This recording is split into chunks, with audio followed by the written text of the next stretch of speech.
यहोवा यहोवा यहोवा यहोवा यहोवा जिंदा खुदा, वो हमारा बादशाह शेबेरे से, यहोवा जिंदा खुदा, वो हमारा बादशाह हो, यहोवा जिंदा खुदा, वो हमारा बादशाह। तूने बेटा दिया, सबको माफ किया, नया जन्म दिया, रूह से भर दिया। तूने बेटा दिया, सबको माफ किया, नया जन्म दिया, रूह से भर दिया। तेरे प्रेम के लिए धन्यवाद प्रभु,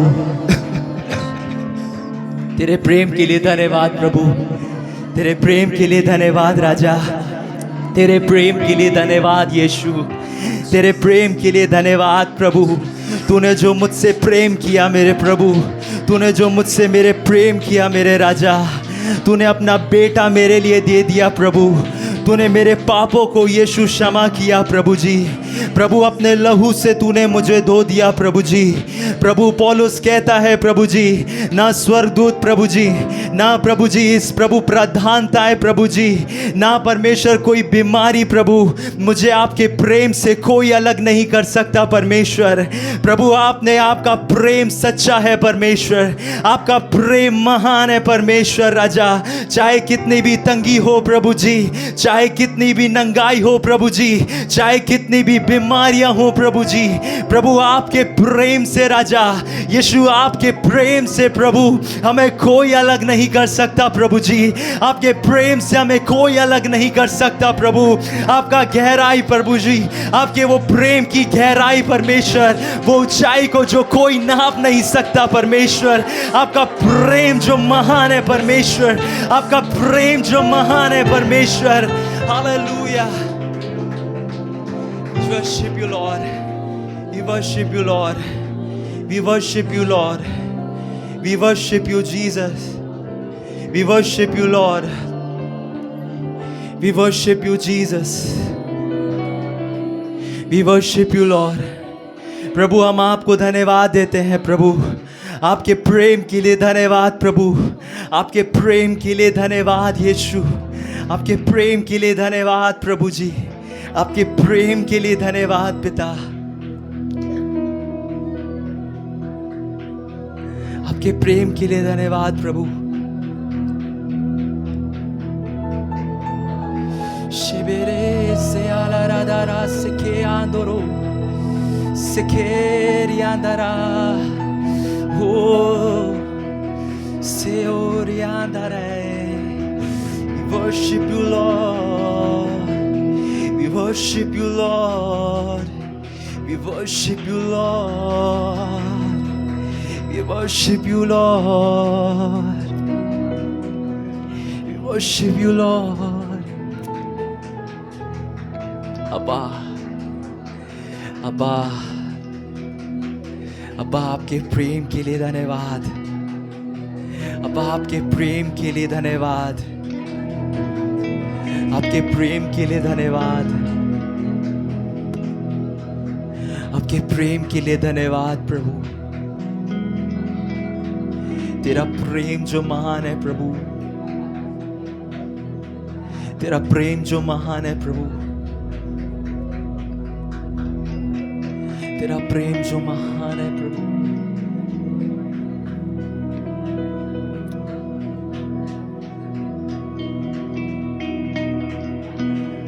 हम कई बार परमेश्वर को, हम अपने जब जरूरतें जब पूरी हो जाती है, हम कई बार परमेश्वर को हम धन्यवाद देते हैं। क्या आज आपकी इस सुबह के समय में क्या आप ये कह सकते हैं, परमेश्वर चाहे मेरे पास कुछ ना भी हो प्रभु, लेकिन फिर भी मैं तेरी महिमा करूंगा प्रभु, मैं फिर भी तेरी महिमा करूंगा प्रभु, मैं फिर भी तेरी महिमा करूंगा प्रभु, मैं अपने होठों से प्रभु तेरी महिमा करूंगा प्रभु जी। जिस तरह पौलुस कहता है प्रभु, चाहे हमें ये बीमारियां हो प्रभु, चाहे हमें कितने भी दुख ये तकलीफ आए प्रभु, लेकिन राजा आपके प्रेम से वो अलग नहीं कर सकते। तेरी महिमा करने के लिए हमें कोई रोक नहीं सकता परमेश्वर। तेरी महिमा करने के लिए प्रभु हमें कोई नहीं रोक सकता प्रभु। We worship you Lord, we worship you Lord. Hey, oh,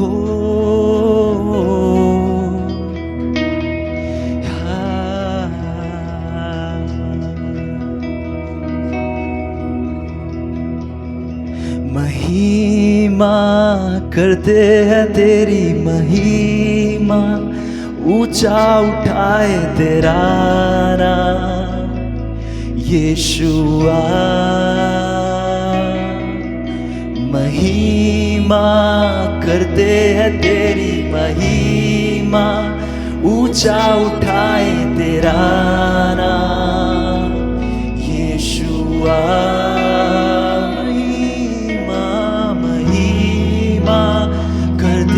तेरी महिमा, ऊंचा उठाए तेरा नाम यीशुआ।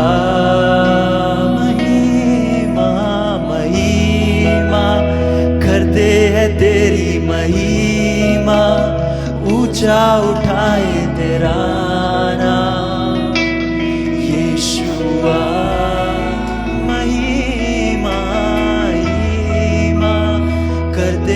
तेरी महिमा, ऊंचा उठाए तेरा नाम यीशुआ।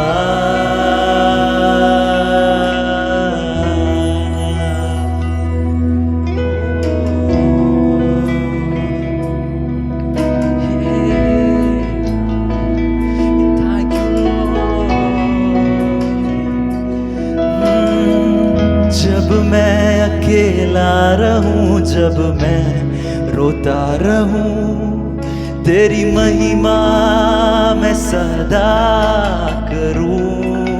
जब मैं अकेला रहूं, जब मैं रोता रहूं, तेरी महिमा मैं सदा करूं। चाहे अपने छोड़ दे, रिश्ते नाते टूट जाए, तेरी महिमा मैं सदा करूं। चाहे अपने छोड़ दे, रिश्ते नाते शमारे, तेरी महिमा मैं सदा करूं।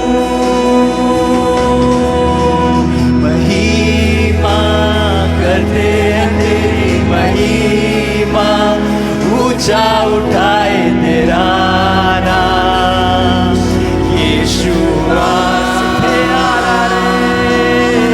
महिमा करते हैं तेरी महिमा, ऊंचा उठाए तेरा नाम यीशुआ।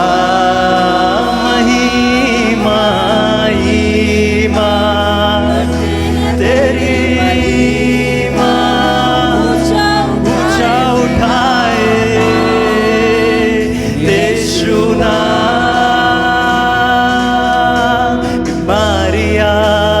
जितनी भी आने दो, तकलीफें जितनी भी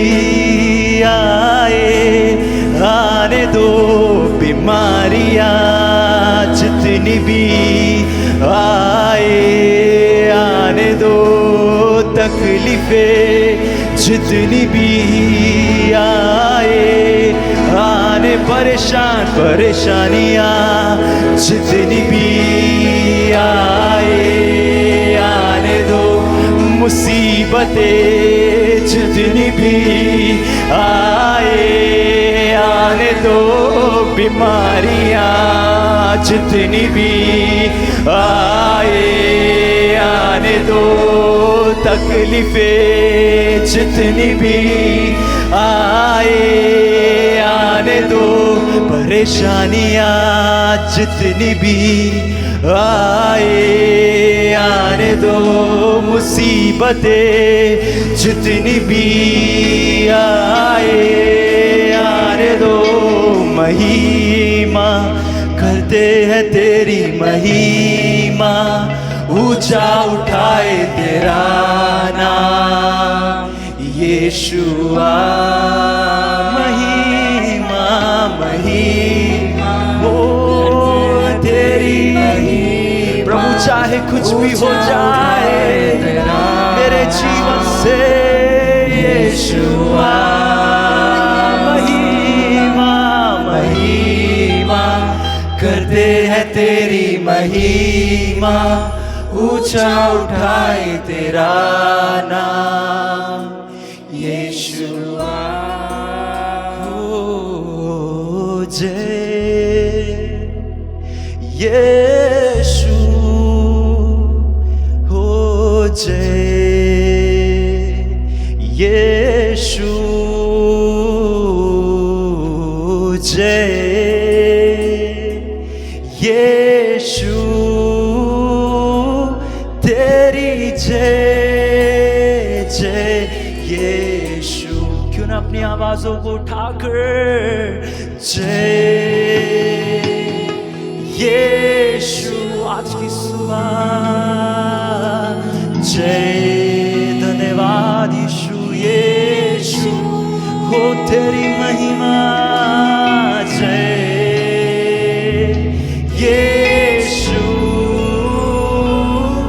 तेरी जय जय।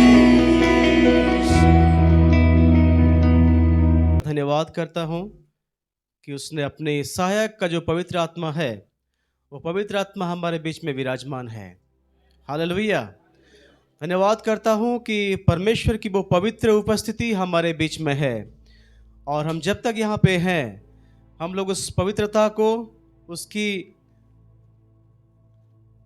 उपस्थिति को हम लोग अनुभव करेंगे और हम उसकी महिमा करेंगे। चाहे हम लोग गीतों के माध्यम से उसके महिमा किए हैं, हम वचन के माध्यम से उसकी महिमा करेंगे, उसकी स्तुति करेंगे। मैं धन्यवाद करता हूँ परमेश्वर का ये सुंदर एक अवसर मुझे मिला है, ताकि आज मैं ये एजी चर्च में आके आप लोगों के बीच में परमेश्वर की वचन के सेवकाई में कर सकूं। और धन्यवाद करता हूँ आपकी सादर स्वागत के लिए, कलीसिया का धन्यवाद करता हूँ। धन्यवाद करता हूँ परमेश्वर के प्रियदास पास्टर एन स्टीफन जी के लिए, पास्टर रेजी जोसेफ जी के लिए, कि मुझे ये एक अवसर उन्होंने बड़े पहले से दिए और मुझे परमेश्वर की उपस्थिति में रहने का, परमेश्वर की उपस्थिति में वचन को प्रिपेयर करने का उन्होंने मुझे अवसर दिया।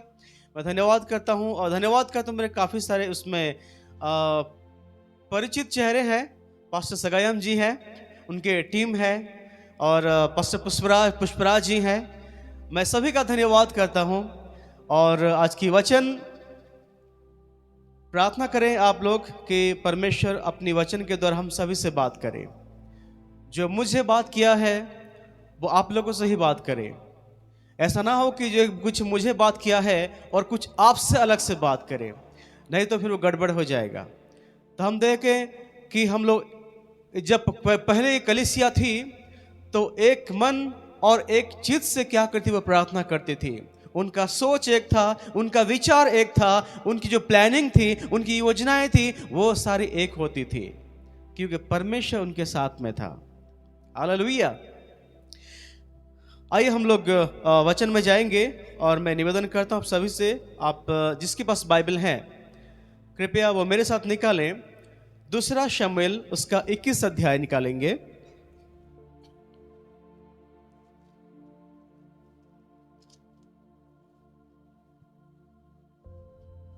दूसरा शमूएल उसका 21 अध्याय, उसका हम लोग 10 पद से हम 14 पद तक पढ़ेंगे। कोई भी जिसको मिलता है वो ऊंचे स्वर से स्पष्ट रूप से इसको हम पढ़ेंगे।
धन्यवाद। आइए हम थोड़ी सी प्रार्थना करें वचन में जाने से पहले।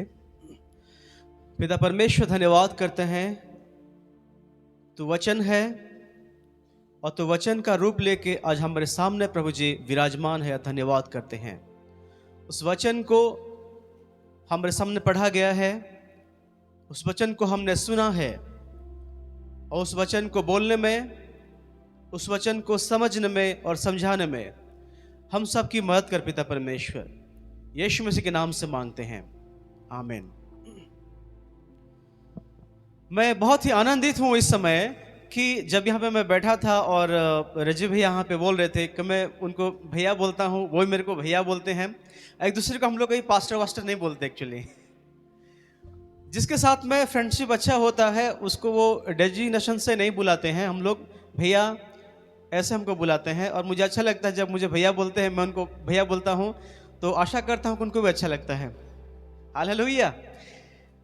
और मैं यहाँ पे एक अच्छा ये मेरे को लगा कि जब कलीसिया में आप हर संडे यहाँ पे इकट्ठे होते हैं, आप सताई हुई कलीसियाओं के लिए प्रार्थना करने के लिए समय निकालते हैं, इसलिए मैं बहुत खुश हूँ। और मैं ये बहुत खुश हूँ कि आज हमारे लिए भी आप लोग प्रार्थना करते हैं, क्योंकि हम एक व्यक्ति, किसी व्यक्ति से वो कोई कुछ नहीं चाहता। एक व्यक्ति के पास सब कुछ होता है, परंतु वो एक व्यक्ति ये चाहता है कि लोग उसके लिए प्रार्थना करें। और मैं भी एक विनती करूँ आप सबसे कि जब मैं यहाँ पे बोलता रहता हूँ मैं, तब आप मेरे लिए प्रार्थना करते रहें। और जब यहाँ से घर में जाऊँ तब निरंतर मेरे लिए प्रार्थना करें। जो सेवकाई परमेश्वर ने दिया है, आप मेरे लिए, सेवकाई के लिए और मेरे परिवार के लिए आप निरंतर प्रार्थना करते रहें। हालेलुया। वचन जिस प्रकार से हमने पढ़ा है यहाँ पे, दूसरा शमूएल उसका 21 अध्याय 10 पद से लेकर 14 पद तक, यहाँ पे एक ऐसा चरित्र के बारे में लिखा हुआ है जिसका नाम है रिस्पा। नाम क्या है उसका? रिस्पा। रिस्पा आगे ऐसी महिला थी, उस महिला ऐसी थी जिसको समाज में एक रिकॉग्निशन नहीं था उसके पास। क्योंकि एक समाज में जिस हम रहते हैं, वो समाज में क्या होता है, एक व्यक्ति जब शादी करके एक पत्नी को घर में लाता है तो उस परिवार में एक बहू के रूप में सम्मान मिलता है उसको। एक ये शादी करके एक महिला जब एक व्यक्ति के घर में आता है तो उस परिवार में उसको सम्मान के साथ साथ बहुत सारे रिश्ते उसको मिलते हैं। देवर मिलता है, सास मिलता है, ससुर मिलता है और पड़ोसी मिलते हैं, बहुत सारे लोग उसको मिलते हैं, एक पति मिलता है। परंतु रिस्पा एक ऐसी एक महिला थी, उसके भी बच्चे थे, परंतु उसको समाज में इस प्रकार की एक पत्नी का दर्जा जो होता है, एक समाज में एक सम्मान होता है, वो सम्मान उसके पास नहीं था। क्योंकि रिस्पा जो थी, ये बाइबल के कहने के हिसाब से लिखा है इसमें कि 11 पद में, जब अय्या की बेटी शाऊल की रखेल, शाऊल की क्या थी वो एक रखेल थी। वो शाऊल की पत्नी नहीं थी, शाऊल की क्या थी? वो रखेल थी। उसकी जीवन से इस प्रकार की जो महिला है, जिसको समाज में कोई इज्जत नहीं है, परिवार में कोई इज्जत नहीं है, इस महिला से, इस प्रकार की महिलाओं से आज हमको क्या सीखने को मिलेगा? अक्सर लोग क्या करते हैं कि जो समाज में अच्छे पद में है, जिसका अच्छा रुतबा है, जिसको इज्जत करते हैं लोग, जो अच्छे पढ़े लिखे होते हैं, लोग उनसे आशा करते हैं कि उनसे हम कुछ सीखें। दूसरे लोगों से कुछ लोग सीखते भी नहीं हैं, सीखने का प्रयास भी नहीं करते। परंतु आज मैं बाइबल सिखाना चाहती है, क्योंकि बाइबल में बहुत अच्छे अच्छे कैरेक्टर हुए होंगे, बाइबल के इतिहास में बहुत बड़े बड़े योद्धा पाए होंगे, परंतु उन सभी के साथ में बाइबल में एक रिस्पा नाम का जो महिला है, उस महिला का नाम ही बाइबल में आया है। और इस रिस्पा, उसके बारे में परमेश्वर आपको और मुझे क्या सिखाना चाहता है। उस समय की बात है, क्या कहते हैं कि जब अय्या की बेटी रिस्पा टाट लेकर कटनी के आरंभ से लेकर जब तक आकाश से उन पर वर्षा ना हुई, तब तक क्या कि वो चट्टान पर उसे अपने नीचे बिछाई रही। और आगे लिखा है, और ना तो दिन में आकाश के पक्षियों को और ना रात को बनेले पशुओं को उन्हें छूने दिया। ये वचन को हम जो पढ़ते हैं तो हमको आधा अधूरा समझ में आता है, पूरा समझ में नहीं आता। ये उसको क्या हो गया था रिस्पा को कि वो टाट लेकर कटनी के दिन से आराम से लेकर क्या कि वो टाट बिछा के उसके ऊपर बैठी रही। और लिखा है कब तक, जब से वर्षा नहीं हुई, जब आकाश से उन पर वर्षा ना हुई, तब से लेके वो क्या कि वो अपने नीचे चट्टान पे वो टाट बिछा के रही और वहां पे बैठी रही। आगे क्या लिखा है, और उन दिनों में क्या कि वो आकाश के पक्षियों से बचाते रही, और किसमें, दिन में, और रात को बनेले पशुओं से उनको बचाते रही। किसको बचाती रही वो, किसको वो बचाती रही, और क्या कारण था कि वो उनको बचाती रही। हालेलुया। अगर हम देखेंगे 21 अध्याय को पूरा का हम लोग पढ़ेंगे, उन दिनों में वर्षा क्यों नहीं हुई। लिखा है 21 अध्याय की पहले पद में, दाऊद के दिनों में लगातार 3 वर्ष तक अकाल पड़ा। कितने वर्ष तक अकाल पड़ा? 3 वर्ष तक अकाल पड़ा। तो दाऊद ने यहोवा से प्रार्थना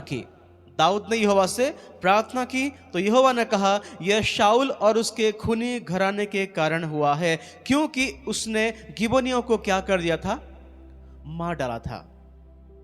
बारिश न होने का एकमात्र कारण यह था कि शाऊल और उसके घरानों के लोग जो थे वो गिबोनियों को उन्होंने क्या कर दिया था, मार डाला था।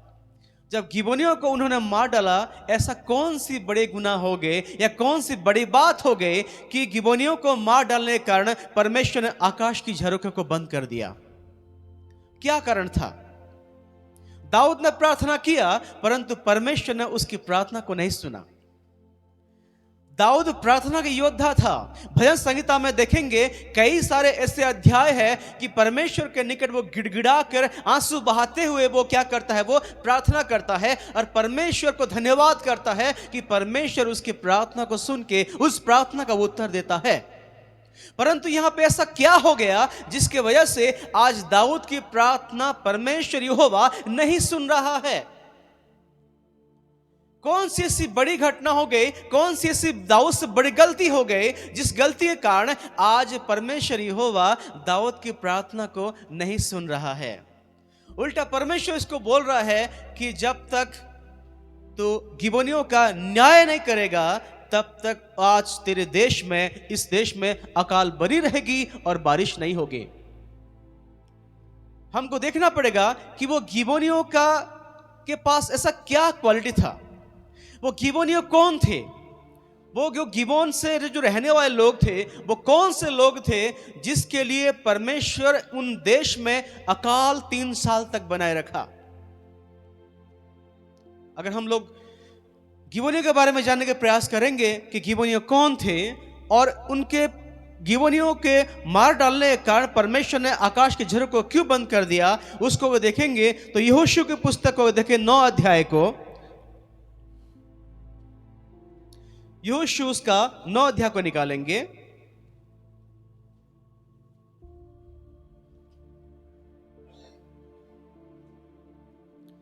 उसके 3 पद से हम लोग अगर पढ़ेंगे उसको,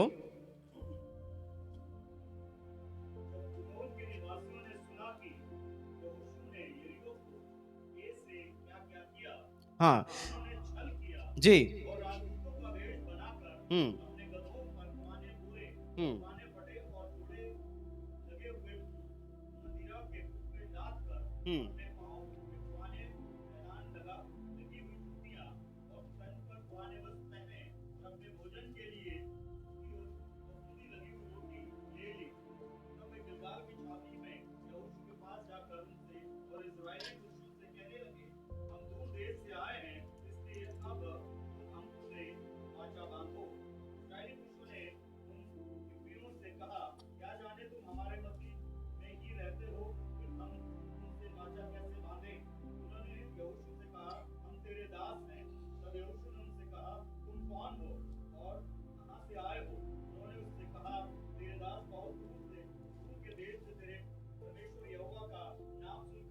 15 पद को पढ़ेंगे।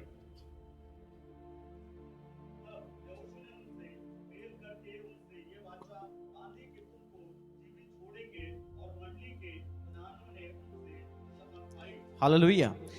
ये बहुत ब्रीफ में गिबोनियों का एक स्टोरी था।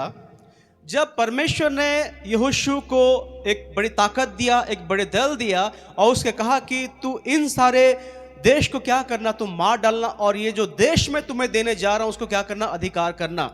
और यहोशू ने क्या किया, लिखा है 3 पद में, जब गिबोन के निवासियों ने सुना, जब गिबोन के रहने वाले लोगों ने सुना कि यहोशू ने यरीहो और ए से क्या क्या किया। हमको मालूम है कि यहोशू ने यरीहो के साथ में क्या किया। हमको मालूम है कि यहोशू ने ए नगर के साथ में क्या किया। और ये बात सुन के गिबोन के लोगों वो डर गए और उन्होंने ऐसा सोचा कि कहीं ये हमारे पास भी आके हमको मार ना डाले, इसलिए उन्होंने लिखा है कि उन्होंने छल किया। अपने प्राण को बचाने के लिए, अपने पूरे गोत्र को बचाने के लिए, अपने पूरे लोगों को बचाने के लिए उन्होंने ऐसा छल किया। और लिखा है उनको ने ऐसा किया मानो ऐसा लगा कि वो इस्राएलियों के पास में आके बोलते हैं कि हम बहुत दूर देश से आए हैं। और वो बासी रोटी, अंजीर, फटे पुराने कपड़े और फटे पुराने जूते, ये सब लेके उन्होंने ये प्रयास किया कि इस्राएलियों को ये लगे कि हम इन आसपास के रहने वाले लोग नहीं हैं, हम बहुत दूर देश से आए हैं। और उन्होंने इस्राएलियों के साथ में अपने आप को ऐसा प्रकट किया। और इस्राएल के प्राचीनों ने उनसे पूछा कि कहीं तो हमारे साथ छल तो नहीं कर रहे हो। तो उन्होंने कहा कि हम छल नहीं कर रहे हैं, तो हमारे खाना जो हम लाए हैं उस भोजन वस्तु को देख सकते हो, हमारे वस्त्र को देख सकते हो, हमारे जूतों को देख सकते हो। तब इस्राएलियों ने कहा, क्या कहा, उनसे वाचा बांधा। उन दिनों में वाचा का एक महत्व होता था, वाचा का एक वजन होता था, जिससे लोगों की जो मुंह से निकली हुई बातों का एक वजन होता था। आजकल वो नहीं होता। आज तो हम कुछ बोलते हैं, कल भूल जाते हैं। और अगला आदमी जब बोलता है कि अरे मैंने तुमको वो बोला था, तो हम बोलते हैं कि यार कब बोला था, मुझे कोई आज याद नहीं है। ऐसा होता है। आज मैं किसी से प्रतिज्ञा करते, किसी को वादा करता हूं, मैं अगले महीने अगर मुझे कोई बोलेगा तो मेरे दिमाग में वो नहीं रहता। हालांकि रहता होगा, फिर भी मैं उसको नकार दूंगा कि मुझे याद नहीं है, मैंने कोई ऐसा बोला नहीं था। परंतु उस समय लोगों को जो वाचा बांधते थे, जो मुंह से जो बात निकलती थी, उनको सालों साल तक, पीढ़ी से पीढ़ी तक वो याद करते थे कि मेरे पुरखाओं ने ये वाचा बांधा था, मेरे दादा ने, मेरे परदादा ने ये वाचा बांधा था। उनको याद होता था क्योंकि वो परमेश्वर की उपस्थिति में एक दूसरे के साथ में वाचा को बांधते थे और वाचा का महत्व उनको मालूम था। हालेलुया। तो क्या हुआ, उन्होंने क्या क्या गिबोनियों से वाचा बांधा। कैसी वाचा बांधा, अगर हम देखेंगे तब यहोशू ने उनसे मेल करके उनसे ये वाचा बांधे कि तुमको क्या करेंगे, हम लोग जीवित छोड़ेंगे। का मतलब क्या है, हम तुमको नहीं मारेंगे। जैसे यरीहो के लोगों को हमने मारा, वैसे तुमको नहीं मारेंगे। जैसे हमने ए नगर के लोगों को मारा, वैसे तुमको हम क्या करेंगे, नहीं मारेंगे। उन्होंने क्या किया, उसने वाचा बांधा। और मंडली के प्रधानों ने उनसे क्या कही, शपथ खाई। मंडली के प्रधानों ने उनसे क्या कही, शपथ खाई। हालेलुया। ये किनके साथ खाई, गिबोनियों के साथ में खाई। और वाचा ऐसा होता था, वाचा का मतलब ये है कि मैं तुम्हारे लिए मर मिटूंगा और तुम भी मेरे लिए मर मिटोगे। हम एक दूसरे के रक्षा के लिए, एक दूसरे की सुरक्षा के लिए मर मिटने के लिए तैयार हैं। ये वाचा था, ये वाचा था। और ये लहू का वाचा बाद में नए नियम में अलग है कि परमेश्वर ने वाचा बांधा अब्राहम से और अपने पुत्र यीशु मसीह को दे दिया एक वाचा के रूप में, जिसको हम लोग, जिसके द्वारा हमारे पाप को क्षमा की गई। परमेश्वर ने वो वाचा बांधा, वो भूला नहीं है। आज यहोशू और उसके जो प्राचीन लोग थे, उन्होंने वाचा बांधा और वो अभी तक भूले नहीं हैं। परंतु शाऊल के घरानों के लोग वो उस वाचा को भूल गए। शाऊल के घराने के लोग उस वाचा को भूल गए। और लिखा है शाऊल के घराने के लोग गिबोनियों को क्या क्या उसने मार डाला। हालेलुया। शाऊल के घराने के लोग क्या क्या उसने गिबोनियों को मार डाला। और जब ये उन्होंने मार डाला तो परमेश्वर ने आकाश की झरोखों को बंद कर दिया, वर्षा होना बंद हो गई और उस देश में लिखा है 3 वर्ष तक अकाल पड़ा। ना खाने के लिए भोजन था उनके पास, ना पीने के लिए ठीक से पानी था उनके पास। ये परमेश्वर का कोप उन पे भड़का हुआ था। कब हुआ था? क्योंकि दाऊद ने जो गिबोनियों के साथ में जो अन्याय हुआ, दाऊद ने गिबोनियों के साथ में अब तक न्याय नहीं किया था। दाऊद ने न्याय नहीं किया था। निश्चित रूप से दाऊद अनजान था, दाऊद का कोई दोष नहीं था, परंतु दाऊद अपने देश में जो एक अन्याय हो रहा था, जो एक अन्याय हुआ किसी व्यक्ति के साथ में, किसी व्यक्ति समूह के साथ में जो अन्याय हुआ, उस अन्याय का न्याय उसने समय पे नहीं किया।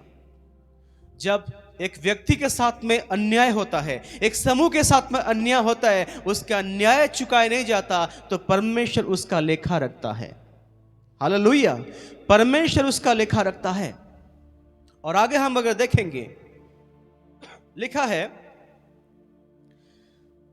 8 पद को पढ़ेंगे, परंतु अरमोनी और मफीबसत नामक अय्या की बेटी रिस्पा के दोनों पुत्र जो शाऊल से उत्पन्न हुए थे, और शाऊल की बेटी मेरब के 5 बेटे जो महलवासी वर्जिले के पुत्र अद्रियल की ओर से थे, उनको राजा ने पकड़कर गिबोनियों के हाथ में सौंप दिया। इससे पहले को अगर देखेंगे तब दाऊद ने सुना कि ये जो महिला है, रिस्पा है, उसको ऐसा क्या हो गया जिसके वजह से वो टाट लेके वो बैठी हुई है। तो राजा को मालूम पड़ा कि जिस गिबोनियों के साथ में वाचा बांधी गई थी, उसको शाऊल और उसके पुत्र ने क्या कर दिया? उसने मार दिया। तो गिबोनियों को जाके दाऊद पूछता है कि ऐसा मैं क्या करूं तुम्हारे लिए जिसके वजह से तुम्हारे साथ में न्याय हो जाए और परमेश्वर मेरी प्रार्थना सुने। वो गिबोनियों के पास में जाता है, गिबोनियों को बुलाता नहीं है, गिबोनियों के पास में जाके बोलता है कि ऐसा मैं क्या करूं जिससे क्या करूं मैं तुम्हारे साथ में न्याय हो जाए। तो गिबोनियों ने दाऊद से कहा, शाऊल के घरानों में से 7 लोगों को हमें सौंप दिया जाए। शाऊल के घराने में कितने लोगों को सौंप दिया जाए? 7 लोगों को हमें सौंप दिया जाए, ताकि हम भी क्या करें? उनको मार डालें। ये हमारे लिए क्या होगा? न्याय होगा। और लिखा है, क्या लिखा है 8 पद में? रिस्पा के दोनों पुत्र और मेरब के 5 बेटे। कितने लोग हो गए? रिस्पा के 2 बेटे और मेरब के 5 बेटे। उन 7 को क्या कर दिया? दाऊद ने गिबोनियों के हाथ में सौंप दिया। और लिखा है 9 पद को, गिबोनियों के हाथ में सौंप दिया और उन्होंने उन्हें पहाड़ पर यहोवा के सामने फांसी दी और 7 एक साथ नष्ट हुए। उनका मार डाला जाना कटनी के पहले दिनों में, अर्थात जौ के कटनी के आरंभ से हुआ। हालेलुया! गिबोनियों के साथ में क्या हो गया? न्याय हो गया। गिबोनियों के साथ में जो इनजस्टिस हुआ था, गिबोनियों के साथ में एक जस्टिस किया। किसने किया? राजा ने किया। कौन राजा? दाऊद राजा ने किया। परंतु गिबोनियों के साथ में तो न्याय हो गया, परंतु जिन लोगों को मार डाला गया उसकी मां के साथ न्याय नहीं हुआ। हालेलुया! उसके मां के साथ में न्याय नहीं हुआ। एक मां का क्या गलती था कि उसके 5 बेटे को मार दिया गया, उसके 7 बेटे को मार दिया गया। आप समझ रहे मेरी बात को? गिबोनियों ने बोला कि हमारे साथ में गलत हुआ है, उनके 7 लोगों को ला के हमें सौंप दो और हम क्या करें? उनको मार डालेंगे। उनके साथ में न्याय हो गया। तो परमेश्वर ने क्या बारिश भेज दिया? क्या नहीं भेजा। परमेश्वर ने कहा 21 अध्याय के 2 पद, पहले पद में, यह शाऊल और उसके घराने के कारण हुआ है। शाऊल और उसके घराने के कारण हुआ है। जब गिबोनियों के साथ में न्याय हो गया, कंप्लीटली न्याय हो गया, तो परमेश्वर ने बारिश को भेजा क्यों नहीं? परमेश्वर ने उस अकाल को दूर क्यों नहीं किया? ऐसा कौन सा न्याय बाकी रह गया था जिसके वजह से परमेश्वर ने अब तक आकाश की झरोखों को बंद करके रखा था? राजा दाऊद ने गिबोनियों के साथ में न्याय तो किया, परंतु उस न्याय करने के साथ साथ एक माँ के साथ में, एक परिवार के साथ में क्या हो गया? अन्याय हो गया। आज हमारे देश में, हमारे शहर में, हमारे समाज में बहुत सारे अन्याय को हम देखते हैं। कलीसिया के साथ में जो अन्याय हो रहा है, उस अन्याय को हम देखते हैं। कलीसिया के साथ में जो न्याय होना चाहिए, कलीसिया के जो पास्टर्स हैं उनके साथ में जो न्याय होना चाहिए, कलीसिया के जो विश्वासी हैं जो प्रभु यीशु मसीह के नाम से सुसमाचार को प्रचार करते हैं, उनके साथ में जो अन्याय होता है, उस अन्याय को हम देखते हैं। क्या यह हमारा कर्तव्य नहीं है कि उनके साथ में न्याय हो? इसलिए हम क्या करें? आया की बेटी रिस्पा के समान हम टाट ओढ़ के उपवास के साथ में उन लोगों के लिए हम प्रार्थना करें, ताकि आज हमारे लोगों के साथ में जो अन्याय हो रहा है, वो अन्याय के प्रति परमेश्वर दृष्टि दे और परमेश्वर हमारे लोगों के प्रति न्याय करे। हालेलुया। ये रिस्पा की बेटी के बारे में अगर देखेंगे, ज्यादा लिखा हुआ नहीं है, बहुत ज्यादा लिखा हुआ नहीं है, परंतु अगर इसका रिस्पा का जो नाम है, उस नाम का मूल शब्द को देखेंगे तो मूल शब्द में जो हिब्रू भाषा है, उसका जो अर्थ निकलता है वो एक हॉट कोल, एक गरम कोयला, एक जलता हुआ कोयले का जो एक नाम, इस जो रिस्पा का मतलब होता है एक गरम कोयला, अर्थात जलता हुआ कोयला। जलता हुआ कोयला मतलब वो कभी बुझता नहीं है, वो बुझता नहीं है। वो गरम कोयला अर्थात वो खुद भी गरम रहता है और दूसरों को गरम भी करता है। वो खुद भी आराम करता है और दूसरों को आराम देता है। रिस्पा का मतलब वही है। आज हम जितने भी यहां पे बैठे हुए हैं, हम प्रत्येक जन एक रिस्पा के बराबर हैं। हम उस गरम कोयले के बराबर हैं, ताकि हमारी गर्माहट हम लोगों को दें। जो लोग आज आत्मा में ठंडे पड़ गए हैं, जिनके वो आजकल न्याय नहीं मिल पा रहा है, उनको न्याय मिले, उसके लिए गरम कोयले के बराबर उनके साथ में, उनके कलीसिया के साथ में, उनके परिवार के साथ में आपको और मुझे खड़े होने की आवश्यकता है। हालेलुया। क्या लिखा है यहां पे देखेंगे तो 8 पद को एक बार फिर से एक बार पढ़ेंगे। 8 पद को लिखा है, परंतु अरमोनी, हाँ बीजी पढ़िए।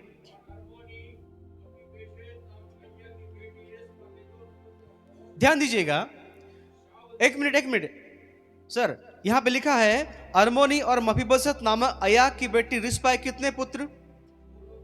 2 पुत्र। आगे जी।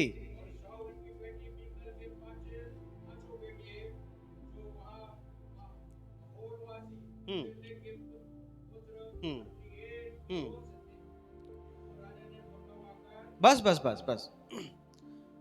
रिस्पा के कितने बेटे थे? मिकल के कितने बेटे थे? ज्यादा बच्चे किसके मारे गए? मिकल के मारे गए। मेरे बाइबल में मेरब लिखा हुआ है। मेरब के कितने बच्चे थे? 5 बेटे, उनको मार दिया गया। और मिकल के रिस्पा के 2 बच्चे थे, उनको भी मार दिया गया। ज्यादा दर्द किसको होना था? ज्यादा जो बोझ किस में होना था? मिकल में होना था। उसको टाट लेके बैठ के उसको राजा के खिलाफ उसको विद्रोह करना था, परंतु आई कौन? रिस्पा। शाऊल की पत्नी कौन थी? शाऊल की पत्नी कौन थी? आया कौन थी? आया की बेटी रिस्पा कौन थी? वो उसकी पत्नी भी नहीं थी, वो उसकी पत्नी भी नहीं थी। ना उसको समाज में जगह था, ना उसको घर में जगह था। इसका मतलब ना तो घर में इज्जत थी, ना समाज में इज्जत थी। एक महारानी को जितने लोग जानते हैं, एक रखेल को इतना लोग नहीं जानते। मैं आपके सामने एक सवाल करना चाहता हूं। मुझे और आपको आज हमारे समाज में, हमारे देश में कितने लोग जानते हैं? आपको और मुझे कितने लोग जानते हैं? हमारी हैसियत क्या है? मेरी हैसियत क्या है? महारानी को सब लोग जानते हैं, सब लोग सलाम भी करते होंगे। महारानी सलाम करके झुकते होंगे उसके सामने।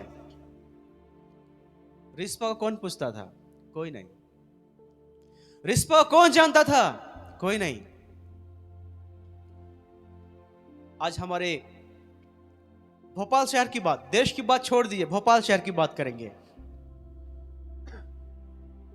ये जो चर्च है, इन चर्च में इतने विश्वासी हैं, कौन जानता है? कितने लोग आपको पहचानते हैं? बहुत कम लोग या बहुत ज्यादा लोग? मैं क्या बोल रहा हूं, समझ पा रहे हैं आप लोग? ना हमारा ज्यादा कोई औहदा बड़ा है, ना हमारा इतना बड़ा कोई सम्मान हर जगह पे है, नहीं है। हालांकि क्रिश्चियंस तो हमारे भारत देश में एक माइनॉरिटी हैं, माइनॉरिटी से भी और कम है। हमारा कोई इतना इज्जत नहीं करता। समा दुकान में भी जाके कोई कोई बोलता है मैं क्रिश्चियन हूं, मार्केट प्लेस पे जाए कोई बोलता है मैं क्रिश्चियन हूं, तो बोलेंगे क्रिश्चियन हो तुम? अच्छा, तुम लोग वो जो धर्म परिवर्तन करते हो, तुम लोग वही हो ना? इसके अलावा कोई आपके लिए कुछ नहीं बोलता, बस यही है। अच्छा अच्छा अच्छा, जो धर्म परिवर्तन करते हो तुम लोग ना, वही है, कोई इज्जत नहीं है। परंतु जिसके इज्जत था उसमें बोझ नहीं था, परंतु जिसकी इज्जत नहीं थी उसमें क्या थी? वो बोझ था। हालेलुया। वो बोझ के साथ में क्या की वो, इसमें देखेंगे। वो टाट लेकर क्या कि चट्टान पर बैठी रही। कब तक बैठी रही? कब तक बैठी रही? लिखा है कटनी के आरंभ से लेके जब तक वर्षा नहीं हुई तब तक वो बैठी रही। कटनी कब होता है? अक्सर कटनी का समय कौन सा रहता है? हमारे यहां के सब देखेंगे तो कटनी मार्च अप्रैल। हमारे उधर हम लोग धान की खेती करते हैं, तो हमारा जो कटनी होता है नवंबर में कटनी खत्म हो जाता है, नवंबर में, और दिसंबर फर्स्ट वीक तक कटनी खत्म होता है। बारिश कब होती है फिर? जून जुलाई, जून के मिड ऑफ जून या फिर जुलाई के फर्स्ट उसमें। तो रिस्पा ने क्या किया था? जब कटनी खत्म हो गया, कटनी के आरंभ से लिखा है, कटनी खत्म नहीं हुआ था, कटनी के आरंभ से जब तक बरसात का समय नहीं आया तब तक वो चट्टान पर बैठी रही थी। वो क्या की? वो कितना महीना तक बैठी होगी? कितना महीना? हिसाब लगा लीजिए। दिसंबर से लेके जून तक लगभग 6 महीना, लगभग 6 महीना। 6 महीना बैठना, 6 महीना एक अकेली महिला सुनसान जगह पे जाके बैठना और प्रार्थना करना। यहां पे लिखा है, और ना तो दिन में आकाश के पक्षियों को और ना रात को बनली पशुओं को उन्हें छूने दिया। किसको छूने दिया? आपको मालूम है किसको छूने नहीं दिया? जो 7 बेटे मारे गए थे, उनको जो मार के टांग दिया गया था, उनकी शव को रात में कोई बनले पशु आके ना खाए, और दिन में जो आकाश के पक्षी आके उसको नोच नोच के उस शव को ना खाए। उसलिए वो दिन रात जागे रहती हुई, वो दिन में बनले पशुओं को खदेड़ती रहती थी और रात में आकाश के पक्षियों को वो खदेड़ती रहती थी। कितने महीने तक? कितने महीने तक? इतना हिम्मत है हमारे पास, इतना हिम्मत है हमारे पास। एक अकेली महिला वो 6 महीनों में कब वो खाना बनाई होगी, कब खाना खाई होगी, कब नहाई होगी, कब कपड़े बदली होगी? आप कुछ कल्पना कर पा रहे हैं? क्योंकि यहां पे लिखा हुआ है रात को क्या हुआ था, वो रात को भी ना नहीं सोती थी और दिन में भी नहीं सो पाती थी। वो पक्षी जब उड़ के आती है तो बोल के नहीं आती कि मैं 5 बजे आऊंगी जगह रहना करके। रात को सियार या कोई भालू या कोई इस प्रकार का जानवर अगर कोई आता है तो नहीं बोलता होगा कि रिस्पा को कि मैं रात को 3 बजे आऊंगा या आऊंगी, तुम जगह रहना। नहीं, कभी भी किसी भी समय पे कोई भी पक्षी दिन में आके वो शव को नोच के मांस खा के चला जाता होगा, और रात को कोई बनले पशु आके उसको झपट मारता होगा। परंतु इन सब को वो क्या करती, वो जगे रहते हुए हाथ में एक डंडा ली होगी, हाथ में डंड सबको खदेड़ती होगी। वो ये होता है, एक जज्बा होता है, अपनी लोगों के लिए न्याय मांगने का एक जज्बा है। आपको ये नहीं बोल रहा हूं कि मतलब जाके सुप्रीम कोर्ट में आप वो खड़खड़ाइए या फिर वो कलेक्टर के पास में जाके आप धरना दीजिए, नहीं। हमारा काम है घुटनों में आके हमको टाट ओढ़ के उपवास के साथ में कलीसिया के लिए हमें प्रार्थना करने की आवश्यकता है। हालेलुया। हमें कोई नहीं जानता, जिसके लिए हम लोग प्रार्थना कर रहे हैं वो भी हमको नहीं जानता, जिसके लिए हम लोग उपवास कर रहे हैं वो भी हमको नहीं जानता। परंतु रिस्पा का क्या कर्तव्य था, वो अपने बेटों, 2 बेटे थे, अगर वो चाहती तो मेरे 2 बेटों का शव को ही तुम लोग क्या करो, दफनाओ, और 5 को जाने दो, जैसा होना था। परंतु उसने नहीं किया, परंतु सभी का शव का सही तरह से अंतिम संस्कार करने का क्या मतलब है? एक शव का सही तरह से अंतिम संस्कार करने का क्या मतलब है? एज ए क्रिश्चियन अगर एक बात पूछूं मैं, और नॉर्मली जनरली अगर एक बात पूछें हम लोग, किसी घर में कोई अगर मर जाता है तो उसको क्यों दफनाया जाता है? या भारतीय समाज में जला देते हैं, तो एक शव को क्यों जलाया जाता है और क्यों दफनाया जाता है? क्या है रीजन? सबसे पहला यह है कि मरने के बाद भी उसको एक सम्मान के साथ में उसको दफना दिया जाता है। ऐसे नहीं फेंक देते कचरे में, उसके साथ असम्मान होता है। ये जो 7 बेटे थे उनको मार तो दिया गया, परंतु टांग दिया गया, उनका सम्मान नहीं हुआ। इसलिए मैंने बोला कि दाऊद ने गिबोनियों के साथ में एक न्याय तो किया, परंतु उन 7 जो लाश थी, 7 शव थे, एक मां थी, उनके साथ में उसने न्याय नहीं कर पाया, वो नहीं कर पाया। हालेलुया। एक महिला का जज्बा को देखिए, सोच के देखिएगा। आप यहां बहुत सारे महिलाएं हैं, इसमें इतनी अंदर इतना हिम्मत कैसे आ गई? इतना हिम्मत कैसे आ गई कि रात को जो खूंखार जानवर को वो क्या करती ही, भगाती रही। वो एक जानवर इधर से आता होगा, इसको भगाने के चली गई होगी, इसके बाद इधर से आता होगा, इधर से भगाने के चली गई, पीछे एक जानवर आता होगा, पीछे भगाने के चली गई। क्या हालत हुआ होगा उस महिला की? आप सोच पा रहे हैं किस प्रकार की अवस्था में होगी वो महिला, किस प्रकार की सिचुएशन में वो होगी, मतलब वो महिला होगी। चाहे उसकी सिचुएशन कुछ भी हो, ना तो दिन को सो पाती थी, ना रात को सो पाती थी, ना कब खाना बनाने गई होगी, कौन उसके लिए खाना लाता होगा, कौन उसके लिए पानी लाता होगा, कोई ठिकाना नहीं है, कोई हिसाब नहीं है। परंतु एक बात का हिसाब यहां पे है कि वो अपनी लोगों की सम्मान के लिए, अपने परिवार की इज्जत के लिए वो लड़ती रही, वो लड़ती रही, वो आकाश की पक्षियों से लड़ती रही, वो बनेले जानवर से लड़ती रही। वो क्योंकि उसको अपने परिवार के प्रति प्यार था, अपने लोगों के प्रति प्यार था। आज मुझे और आपको अपने लोगों के प्रति जो प्रेम है, अपनी जो परिवार के प्रति जो प्रेम है, उस प्रेम को और भी गहराई से लाना पड़ेगा। और लिखा है, आगे देखेंगे हम लोग, 14 पद को पढ़ेंगे।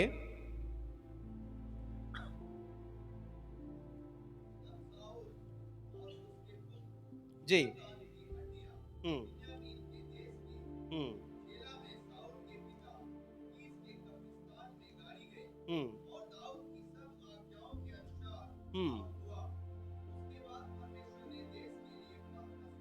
हालेलुया।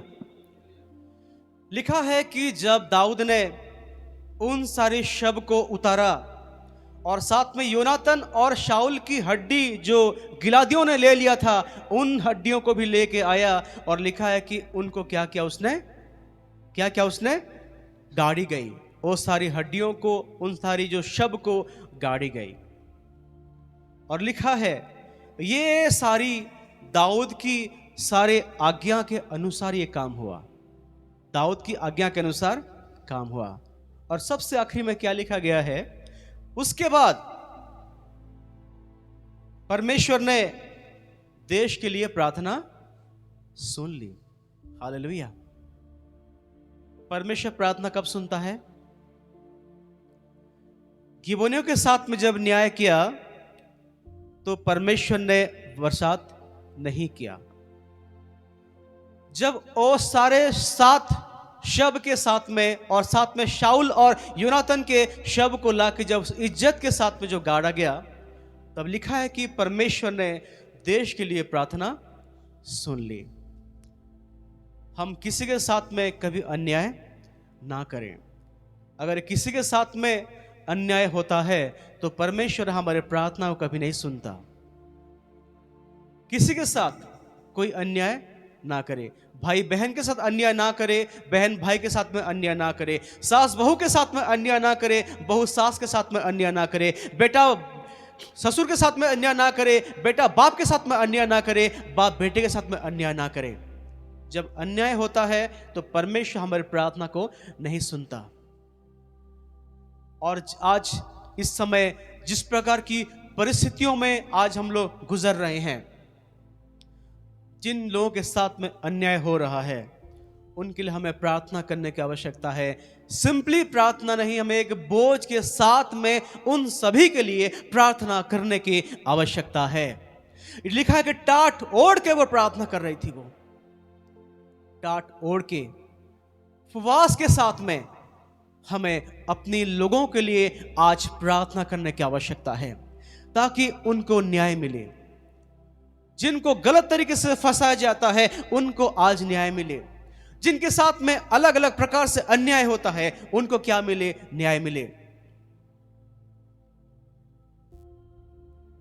यूहन्ना सुसमाचार उसका पहला अध्याय उसका 12 पद को अगर पढ़ेंगे, उसमें एक बात लिखी है।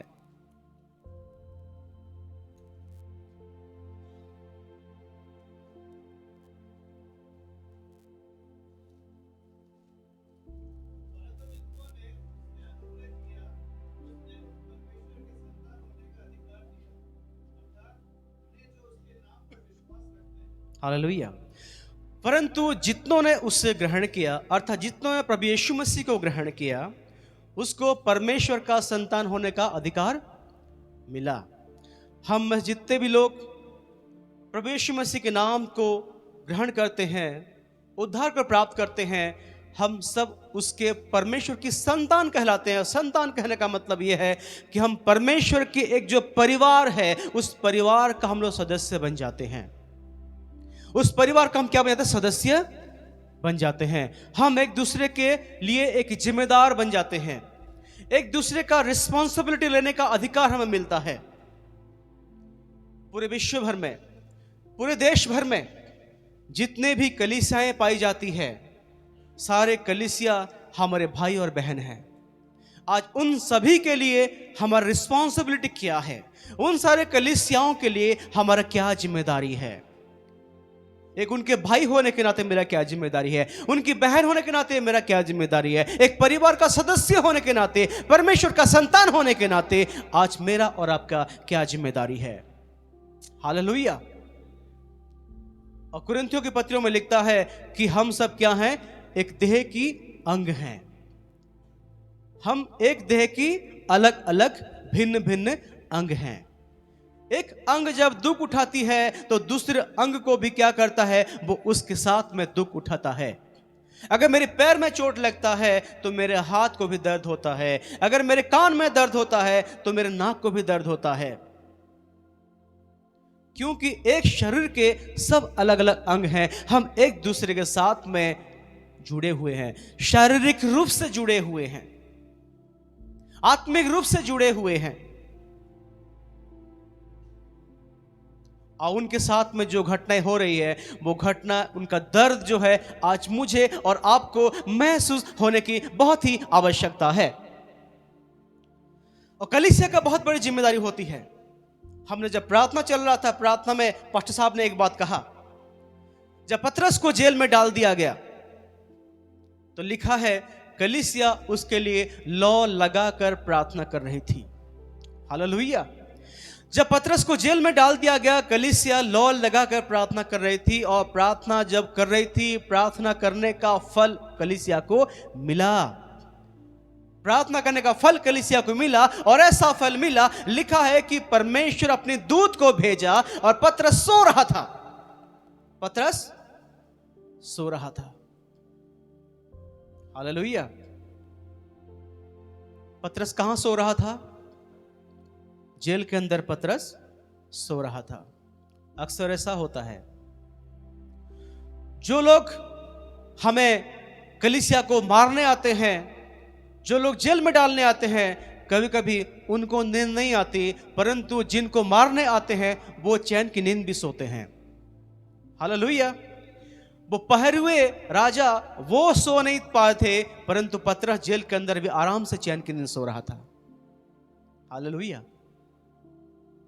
पतरस को मालूम था कि अगले दिन मुझे सभा के सामने लेके मुझे मारेंगे, परंतु फिर भी वो जेल के अंदर सो रहा था। हालेलुया। जब परमेश्वर की आत्मा हमारे अंदर काम करता है, हम कोई भी परिस्थिति में हो, हम चैन की नींद सो सकते हैं। हालेलुया। लिखा है कि परमेश्वर अपने डरवैयों को यूं ही नींद प्रदान करता है। परमेश्वर अपने डरवैयों को यूं ही नींद प्रदान करता है। जब कलीसिया उसके लिए प्रार्थना की, लौ लगाकर प्रार्थना की, तो लिखा है कि परमेश्वर ने एक स्वर्गदूत को भेजा, और स्वर्गदूत आके क्या किया, वो उसको जेल की दरवाजों को, बंदी घर के दरवाजे को उसने खोल दिया, और पतरस को बोला कि तू सीधे सीधे चलता जा, सीधे सीधे चलता जा। ये कलीसिया की प्रार्थना का ताकत ये होता है। रिस्पा की जो प्रार्थना में वो ताकत थी, जो अपने परिवार के लिए वो लड़ने के लिए तैयार थी, वो अपने परिवार की जो इज्जत के लिए, अपने परिवार के सम्मान के लिए, अपने परिवार के न्याय के लिए लड़ने के लिए वो तैयार थी। और जो कलीसिया पतरस ने जो बनाया था, जो कलीसिया पतरस के साथ खड़ा था, वो कलीसिया पतरस के लिए रात भर प्रार्थना करने के लिए तैयार थी। हालेलुया। जब पौलुस को लिखा है, पौलुस को 14 अध्याय में मिलता है, प्रेरित काम 14 अध्याय में, पौलुस को इतना पथराव करके मार दिया गया। लिखा है कि पतरस पौलुस को मरा समझ करके वहां से लोग भाग गए। उसके साथ उसके इतना पत्थर मारा गया, इतना पत्थर मारा गया कि ऐसा लगा कि लोग समझ गए कि ये मर गया है। इसके बाद लिखा हुआ है, जो चेले थे पौलुस के चारों ओर खड़े हो गए। जो चेले थे पौलुस की चारों ओर खड़े हो गए। और लिखा है जब चेले पौलुस की चारों ओर खड़े हो गए, जो पौलुस मरने के बराबर हो गया था, जो मरने के कगार पे था, मृत्यु के द्वार पर खड़ा हुआ था, उस पौलुस के चारों ओर जो चेले खड़े हो गए। और लिखा है उनके खड़े होने के बाद लिखा है कि पौलुस उठ खड़ा हुआ। हालेलुया। उनके खड़े होने के बाद चेले जब उसके लिए खड़े हो गए, वो उठ खड़ा हो गया। जब आप जैसे मेरे जैसे लोग आज कलीसियाओं के लिए, सताई हुई कलीसियाओं के लिए, उनके चारों तरफ प्रार्थना के ताकत के द्वारा जब हम खड़े होते हैं उसके साथ में, तो कलीसिया को एक दम मिलता है, कलीसिया को एक ताकत मिलता है, कलीसिया को हिम्मत मिलता है, और किसी परिस्थिति में कलीसिया खड़ी रहती है। हालेलुया। सवाल यह है कि आपको और मुझे उन लोगों के साथ में चारों तरफ खड़े रहना पड़ेगा। हमारी प्रार्थनाएं एक बड़ा के जैसा, एक बाउंड्री के जैसा उन कलीसियाओं के चारों तरफ खड़े रहने की आवश्यकता है। हालेलुया। हालेलुया। क्यों ऐसा करना है? क्योंकि हम एक दूसरे के परिवार के सदस्य हैं। हम उन परिवार के सदस्य हैं, हमारा कर्तव्य है, हमारा ये ड्यूटी है। एक सच्ची घटना आप सामने बताऊंगा मैं। साइबेरिया एक कंट्री है, उसमें पास्टर अलेक्जेंडर करके थे। क्या नाम था उनका? अलेक्जेंडर। सुसमाचार प्रचार करने के कारण उनको जेल में डाल दिया गया। ये एक सच्ची घटना आपको सामने बता रहा हूं मैं। जब जेल में डाल दिया गया, साइबेरियन कंट्री जो होता है वो बहुत ठंड इलाका होता है, बर्फीला होता है, और 24 आवर लोगों को वहां पे गर्म कपड़े पहनने की आवश्यकता होती है। और जिस सेल में पास्टर अलेक्जेंडर को डाल दिया गया रात को, और उसके ऊपर, सेल के ऊपर एक छोटा सा कांच का खिड़की था, उस कांच को तोड़ दिया गया ताकि रात भर जो ठंड है वो अंदर आए और पास्टर अलेक्जेंडर का वो जो खून जो है वो ठंडा में जम जाए और वो रात भर में मर जाए। हालेलुया। ये उसी रात की बात है, और उसी रात में परमेश्वर चाइना की एक महिला जिसका एक प्रेयर ग्रुप था, उस प्रेयर ग्रुप में जो महिला थी, उस महिला को परमेश्वर रात में सपने में एक दिखाया। सपनों में उसको बताया कि तू उठ और अलेक्जेंडर के लिए प्रार्थना कर। हालेलुया। तो उठ और क्या कर? अलेक्जेंडर के लिए प्रार्थना कर। और उस समय जब ठंड अंदर ऐसे, जब ठंडक आ रही थी, तो धीरे धीरे पास्टर अलेक्जेंडर को ठंड लगने लगी। और जिस समय परमेश्वर ने उस महिला से कहा, उस बहन से कहा कि उठ और प्रार्थना कर, वो उठती है और अपने प्रेयर सेल को इन्फॉर्म करती है कि परमेश्वर ने मुझे कहा कि एक अलेक्जेंडर नाम का कोई पास्टर है, उसके लिए प्रार्थना करना है। और उसी रात को जब सब मिलके एक साथ प्रार्थना किए, जैसे उनका प्रार्थना करना शुरू हुआ, पास्टर अलेक्जेंडर के शरीर के अंदर एक अलग सा एक गर्माहट पैदा होना शुरू हो गई। हालेलुया। उनको जो ठंड लग रहा था, उनके अंदर एक अलग सा गर्माहट पैदा होना शुरू हो गई। और सुबह जब सैनिक आके देखते हैं कि हम अलेक्जेंडर का लाश को लेके जाएंगे, सुबह जब दरवाजा खोलते हैं तो उनको दिखता है कि अलेक्जेंडर आराम से बैठे हुए हैं। Hallelujah, hallelujah. ये घटना को कई साल बीत गए और बहुत बड़ी सभा हो रही थी।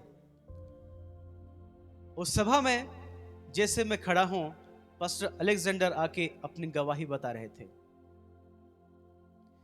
और जो महिला थी, वो महिला आप जिसे बैठे हुए हैं, वो सभा में वो महिला ही बैठी हुई थी। हालेलुया। और जब अलेक्जेंडर जब अपनी गवाही को दिए, तो महिला उस रात की वो सपने को उसने याद किया कि यही वो पास्टर थे जिसके लिए मैंने रात में उठ के उनके लिए मैंने क्या किया था? प्रार्थना किया था। हालेलुया। और आके बताई कि पास्टर साहब, मैं परमेश्वर का धन्यवाद करती हूं कि आपके लिए प्रार्थना करने के लिए परमेश्वर ने मुझे उस डेट को, उस रात को कहा था और मैं आपके लिए प्रार्थना की थी। हो सकता है आज हम जिसके लिए प्रार्थना कर रहे हैं उसको भी हम लोग जिंदगी में नहीं भी मिल पाएंगे, उसको हम नहीं भी जानते, परंतु रिस्पा का एक जज्बा लेके जब हम ऐसे लोगों के लिए प्रार्थना करते हैं तो परमेश्वर हमारे प्रार्थना को सुनता है और उन लोगों के प्रति वो न्याय चुकाता है। हालेलुया। क्योंकि हमारा परमेश्वर जो है वो अन्यायी परमेश्वर नहीं है, हमारा परमेश्वर न्यायी परमेश्वर है। वो अद्भुत काम करने वाला परमेश्वर है, वो आश्चर्य कर्मों को साधन करने वाला परमेश्वर है, वो अपनी लोगों की सुधि लेने वाला परमेश्वर है। सवाल यह है कि हम अपने लोगों के लिए किस प्रकार प्रार्थना कर रहे हैं। हमारे प्रार्थना की जो ऊर्जा को और बढ़ाने की आवश्यकता है, हमारे ताकत को और बढ़ाने की आवश्यकता है, परमेश्वर की आत्मा की वो गर्माहट को और महसूस करने की आवश्यकता है, ताकि परमेश्वर हमें बोझ दे, परमेश्वर हमें बोझ दे। प्रार्थना एक चक्र के बराबर है। प्रार्थना एक चक्र के बराबर है। चक्र किसको कहते हैं? अगर वो पूरा राउंड है तो तभी वो क्या होगा? वो कंप्लीट एक चक्र कहलाएगा। अधूरा जो है वो चक्र नहीं कहलाएगा। ऊपर हमारा परमेश्वर बैठा हुआ है, वो हमें एक क्या करता है? एक बोझ देता है प्रार्थना का। परमेश्वर हमें क्या करता है? वो एक क्या करता है? वो बोझ देता है, और उसी बोझ को हम वापस कहां पहुंचाते हैं? परमेश्वर के पास पहुंचाते हैं।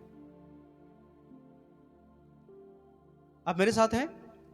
परमेश्वर हमें क्या करता है? एक बोझ को देता है, और उसी बोझ को हम क्या करते हैं? परमेश्वर के पास पहुंचाते हैं।